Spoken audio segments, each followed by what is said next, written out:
Сендердің мыналарың істеп жатқаның дұрыс емес енді. Неге бірдеме істеген кезде ойланып істемейсіздер? Міне сіздерге айтып отырмын, билікте отырғандарға. Көреміз енді 9 мамыр күні ана КСРО-ның туларын ұстап алып шауып жүрген кезде көшелерде қалай соларға айыппұл салатындарыңызды.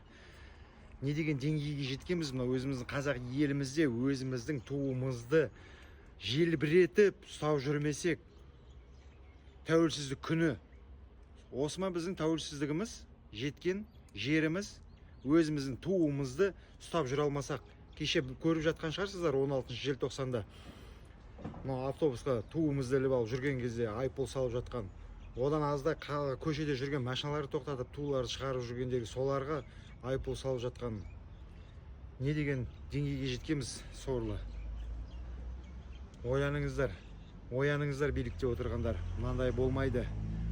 Адамдардың наразылығын тудырып жатсыздар, рухын оятпай.